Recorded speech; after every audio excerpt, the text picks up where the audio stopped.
शादी की बात करना। ये कहानी शुरू होती है नेहा के घर से। नेहा जॉइंट फैमिली में रही और पली बड़ी लड़की थी। उसके परिवार वाले जरा पुराने ख्यालातों के थे। अपने घर वालों की मर्जी के बिना वो कहीं नहीं जा सकती थी और नेहा को चाहिए था फ्रीडम। पर उसके घर पर खाना पीना चलना बैठना उठना सब कुछ परिवार के बड़े ही तय करते थे। एक सुबह अपनी कॉलेज से घर लौटकर नेहा अपनी माँ के कमरे में जाकर उनसे कहती है, मम्मी मेरी सारी फ्रेंड्स घूमने के लिए लोनावाला जा रही है, क्या मैं भी जा सकती हूँ? Please please please please please मम्मा।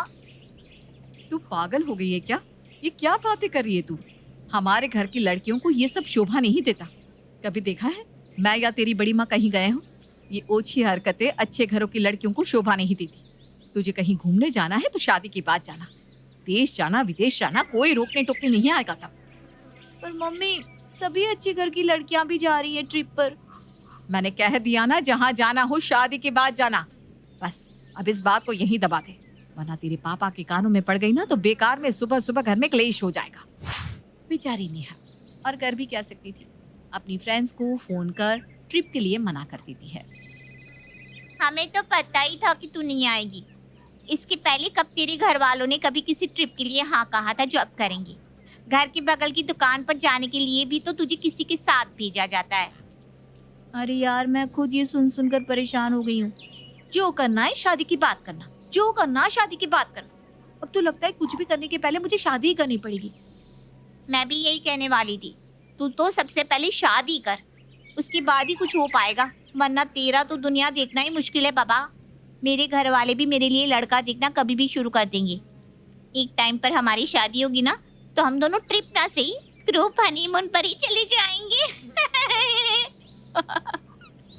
तभी वहाँ नेहा की बड़ी माँ सरस्वती आकर कहती है, शाम को 5 बजे तैयार रहना बेटा, मैं और तेरी माँ बाहर कुछ कपड़े खरीदने जा रहे हैं, तो तू भी साथ में चलना, तेरे लिए भी कोई सूट देख लेंगे। अब तो पता नहीं कब लड़के वालों से मिलना पड़ जाए, तैयारी रखनी पड़ती है ना। अभी से थोड़ा थोड़ा सामान जोड़ेंगे तब तो शादी तक सारा काम हो पाएगा। आप लोगों को मेरी शादी की इतनी फिक्र क्यों है? शादी नहीं हो पता नहीं क्या हो गया। इसकी ना इन्हीं हरकतों से मैं परेशान हूँ भाभी जी। मैं क्या इसकी दुश्मन हूँ? 16 साल की थी मैं जब इस घर में मेरी शादी हो गई थी, तब से आज तक बस खटी तो रही हूँ। औरत का जीवन होता ही क्या है? तू ही बता नेहा, कभी देखा है तूने मुझे कहीं बाहर जाते हुए? 15 साल हो गए मुझे मायके गए हुए, क्योंकि तुम्हारे पापा को मेरे हाथ का खाना खाने की आदत है। अब उन्हें भी भूखा छोड़ दूंगी क्या? भगवान को भी तो मुंह दिखाना है मुझे।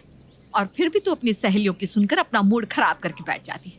वो हमारे संस्कार नहीं है, छोड़ दे ऐसी सहेलियों। और शाम के वक्त नेहा अपने घर वालों के साथ शॉपिंग के लिए जाती है, जहाँ मॉल में उसे अपने लिए एक हॉट पैंट पसंद आता है। कितना कूल हॉट पैंट है ना मम्मी, मैं प्लीज इसे ले लूं। वैसे कभी नहीं पहनूंगी, बस रात को सिर्फ कमरे में। नीचे रख इसे। देख रही है ना भाभी आप इसकी हरकतों को? पता नहीं ये ऐसी हरकतें कहाँ से सीख कर आ रही है। ये कोई पैंट है? पहनो ना पहनो बराबर। हमारे परिवार में ये सब चलता है क्या भाभी जी? अभी इसके पापा इसके लिए लड़के देखने वाले हैं, हम इसके लिए साड़ी देख रहे हैं, और इस लड़की को ये छोटा सा 2 बित्ते का पैंट खरीदना है। तू भी क्या छोटी, हर बात पर इसे डांटती रहती है। कोई बात नहीं नेहा, खरीद ली इसे। वैसे भी अब तो तेरा ग्रेजुएशन पूरा होने वाला है, तेरे लिए लड़के देखने की बात शुरू होने ही वाली है। इसे खरीद कर अपने पास रख ले। जब तेरी शादी होगी ना तो ये तेरे बैग में तेरे ससुराल चला जाएगा। अपने पति के साथ तो पहन ही सकती है, जरूरी थोड़ी ना है कि तुम्हें भी हमारे पतियों जैसा ही पति मिले। खुले मिजाज का पति भी तो मिल सकता है। शादी के बाद पहन सकती हूँ? सच्ची? पापा डांटेंगे नहीं? अरे वो क्यों कुछ बोलने जाएंगे शादी के बाद? तेरा पति तुझे जो चाहे पहनाए, हम होते कौन है बोलने वाले? पर इस घर में ये सब नहीं चलेगा। घर में भाई है चाचा है, थोड़ी तो शर्म कर ले। नेहा को बचपन से यही सुनने मिला था, जो करना हो शादी के बाद करना, जो करना है शादी की बात करना। तो अब वो भी सोच चुकी थी कि जो करूंगी शादी के बाद ही करूंगी। मैं तो कहती हूँ मम्मी 6 महीने बाद तुम लोग मेरे लिए रिश्ता क्या देखोगी? अभी से देखना शुरू कर दो ना। कम से कम शादी के बाद आराम से तो जीवन जीऊंगी, जहाँ मन होगा जाऊंगी, 11 बजे लौटूं, 12 बजे लौटूं, कोई कुछ बोलेगा तो नहीं। तुझे क्या लग रहा है शादी के बाद सिर्फ घूमना फिरना होता है। मायके में जब तक होते हैं ना बच्चे, तब तक उन्हें लगता है वो बंदिशों में है। एक बार शादी हो जाए फिर समझ में आता है बेटा, पत्ता जब तक पेड़ से जुड़ा रहता है हरा भरा रहता है, जिस दिन पेड़ से अलग हुआ सूख जाता है। आज तुझे अपनी माँ की बातें कड़वी लगती है, पर जब तुम मेरी जगह पर होगी ना तब तुझे सब समझ में आएगा। अच्छा, ऐसी बात है। तो मुझे आगे पढ़ने के लिए दिल्ली जाना है, भेज दो मुझे। वो तो शादी के बाद तेरे ससुराल वालों को तुझे पढ़ाना होगा तो पढ़ाएंगे, वरना जो तेरी किस्मत में है, वही होगा। जब राजा महाराजा ही अपनी बहन बेटियों को अपने घर नहीं रख पाए तो हम तुम होते कौन है। और क्या था, समय बीतते देर कहाँ लगती है। 3 महीने तुरंत बीत जाते हैं और नेहा के परिवार वाले उसके लिए लड़का देखना शुरू कर देते हैं। नेहा तो अपनी शादी की बात सुनकर इतनी खुश थी मानो उसके सारे सपने पूरे होने वाले हैं। उसे लग रहा था कि मानो घोड़ी चढ़कर एक राजकुमार उसके लिए आएगा और उसे सभी के चंगुल से छुड़ाकर आजाद आसमान में छोड़ देगा। पर वो कहाँ जानती थी कि शादी तो एक ऐसा बंधन है जिसमें प्यार के साथ बहुत सारी जिम्मेदारियां भी आती है।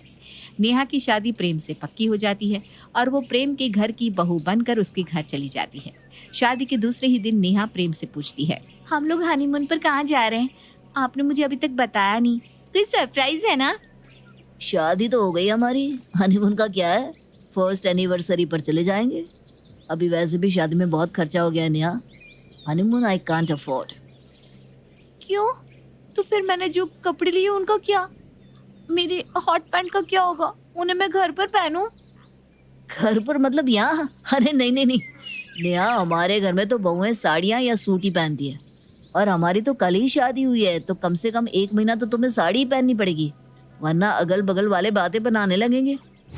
ये कहकर वो अपने कमरे से बाहर निकल जाता है और नेहा परेशान होकर फौरन अपनी सहेली स्वाति को कॉल लगाती है, पर स्वाति फोन ही नहीं उठाती। किसे फोन कर रही थी? आप तो अभी बाहर निकले थे ना, कुछ चाहिए था क्या आपको? मैं बाहर निकला ही कब था, दरवाजे पर ही था। लड़कियों की आदत होती है, जब भी उसके मन की बात ना हो तो वो किसी ना किसी को फोन पर चुगली करके जरूर बताती है। तो मैं खड़ा होकर यही सुनना चाह रहा था कि तुम किसे फोन करती हो। अपने फ्रेंड को फोन कर रही थी ना, जिसकी शादी हुई अभी। नहीं उठाया ना फोन अब वो तुम्हारा फोन उठाएगी भी नहीं। अरे घर के कामकाज में फंस जाती है लड़कियां। शादी के बाद अपने मायके वालों से बात कर ले, यही बहुत है। भूल जाओ अब स्वाति को तुम। 10 मिनट में तैयार होकर बाहर आ जाओ, सब नई बहू की मुंह दिखाई का इंतजार कर रहे हैं। नेहा को तो समझ में नहीं आया कि ये क्या हो गया। वक्त बदल गया, हालात बदल गए, जज्बात भी बदल गए। जो पहनना हो शादी के बाद पहनना, और शादी के बाद पहनने क्या मिल रहा है?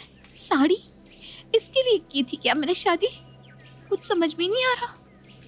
अभी कुछ दिन तो मैनेज करना ही पड़ेगा। और कुछ देर अपने दर्द का घूंट पीने के बाद नेहा साड़ी पहनकर सभी के सामने बाहर जाती है। मुंह दिखाई की रस्म के लिए नेहा का चेहरा ढककर उसे औरतों के बीच बिठा दिया जाता है। इसमें पड़ोस की विमला सबसे पहले उसके पास जाकर उसकी मुंह दिखाई करके कहती है, तेरी बहू का रूप तो चू रहा है संतोष। क्या खूबसूरत बहू लेकर आई है तू, देखते ही नजर टिक जाए लोगों की।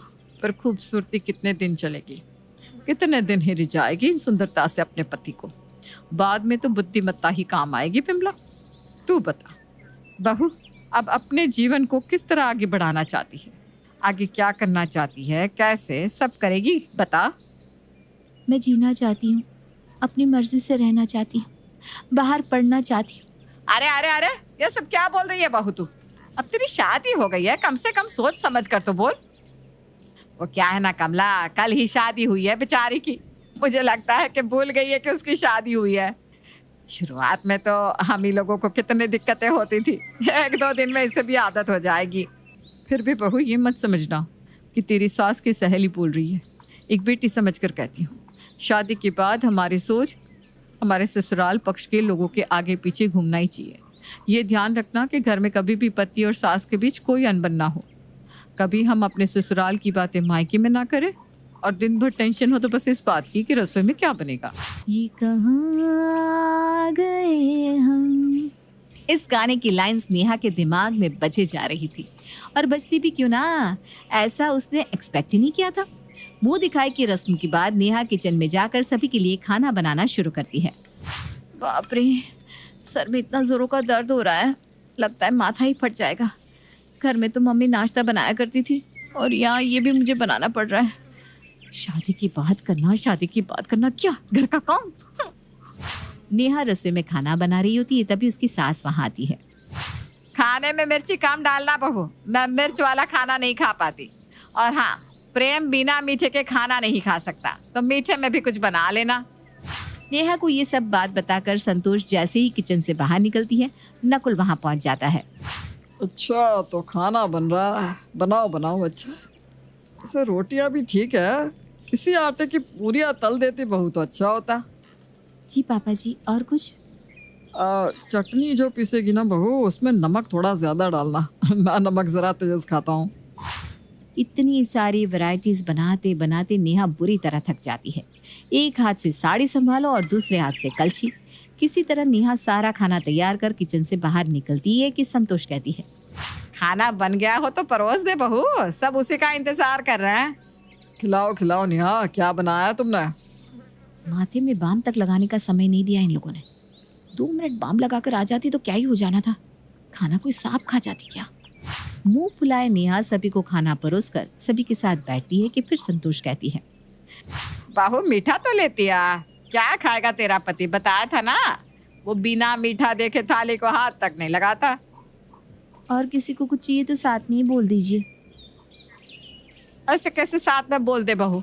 अब जब खाएंगे तब पता चलेगा ना क्या काम है, फिर कहेंगे। सभी को खाना खिलाने के बाद नेहा कमरे में जाकर शीशे के सामने बैठकर खुद से बात करते हुए कहती है, ये तो हद ही हो गई। इस तरह तो मेरा सारा जीवन रसोई में ही चला जाएगा। मैं आज ही प्रेम से अपनी पढ़ाई के बारे में बात करूंगी।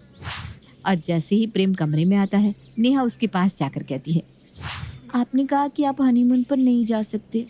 चलिए, मैंने मान लिया, पर आप भी तो चाहेंगे ना कि आपकी पत्नी लोगों के साथ कंधे से कंधा मिलाकर चल सके।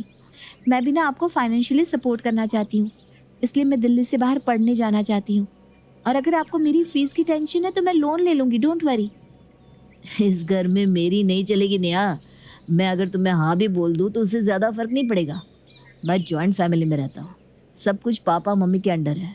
अगर वो चाहे तो मुझे खुद अपनी दुकान से बाहर फेंक दे। इसलिए तुम इस बारे में मम्मी से बात करो। और जितना मैं उनको जानता हूँ, मुझे नहीं लगता वो हाँ करेंगी। तो तुम्हें ज़्यादा दुख ना हो, इसलिए सीधा सीधा कहता हूँ कि इस सोच को यहीं छोड़ दो।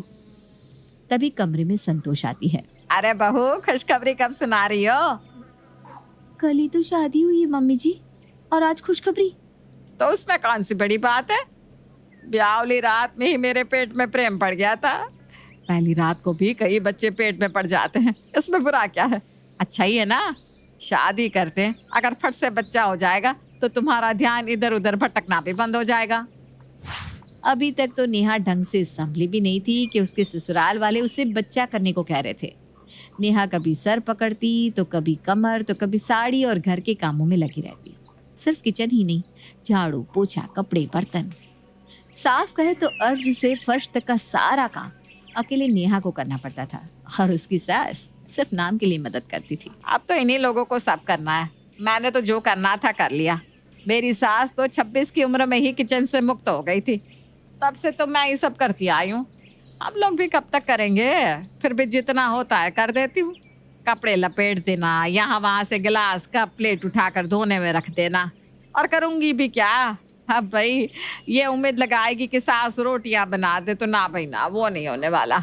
हमने तो अपनी बेटियों को बिठा कर नहीं खिलाया, तो ये तो बहू है। संतोष की सहेलियां रोज उसके घर पर जमावड़ा लगाकर बैठ जाया करती और इस टॉपिक पर डिस्कशन करती कि किस तरह बहुओं को पेश आना चाहिए और किस तरह नहीं। ये सही करती है संतोष। अगर बहू पर काम का प्रेशर नहीं रहेगा तो बेकार में इधर उधर दिमाग जाएगा उनका। कभी अपनी सहेलियों की परतर करेगी, कभी अपने मायके में बैठी भाभी की, और उसका फ्रस्ट्रेशन कहाँ निकालेगी? अपने ससुराल में, और वहाँ की शांति भंग करेगी। वही तो। जा नेहा, आंटियों के लिए नाश्ता लेकर आ। नेहा को दिन भर कभी ये काम कभी वो काम करते रहना पड़ता था, इसलिए अब नेहा बहुत चिड़चिड़ी सी हो गई थी। एक सुबह जब नेहा रसोई में खुद के लिए नाश्ता ले रही थी, उसकी सास वहाँ आती है। बहू, सत्तू वाली मिर्ची बना रही होगी तो मेरे लिए बिना सत्तू की ही निकाल देना। ठीक है मम्मी जी, मैं पहले नाश्ता तो कर लूँ। संतोष रसोई से निकलती है कि नेहा के ससुर जी वहां आते हैं। बहू मेरे लिए मिर्ची या तलना मत, उसे आग में भून कर ही तैयार कर लेना। तेल वेल अब छोड़ दूंगा। रोटी पर आज घी भी मत लगाना। नकुल की किचन से निकलते ही प्रेम दरवाजे से अंदर झांकता हुआ कहता है, और खाना बन गया नेहा? जिंदा क्यों हूं मैं समझ में नहीं आता। अब खाना भी नहीं खाओ? बोल दीजिए नाना, बोल ही दीजिए। अरे क्या हो गया डार्लिंग, इतना चिड़चिड़ा रही हो? किसी ने कुछ कहा क्या?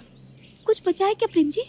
सुबह 6 बजे की उठी हुई हूँ, 12 बज गए, सब खा पी कर बैठे, पर अभी तक मैंने 2 रोटियां तक नहीं खाई। उसमें भी कोई कहता है दोपहर में ये बनाओ, कोई कहता है वो। अरे खा लूं पहले मैं। हाँ, सोचा था शादी के बाद मेरी दुनिया बदल जाएगी। ऐसी बदली है दुनिया कि रसोई से बाहर आने का समय ही नहीं मिलता। क्या हनीमून, कहाँ पहनूं अपने पसंदीदा कपड़े, सारे सपनों पर पानी फिर गया। अब रहूं भी नहीं क्या?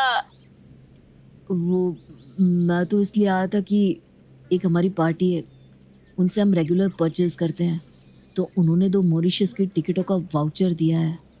चलोगी ना तुम? और फाइनली नेहा को शादी के बाद घूमने का मौका मिल ही जाता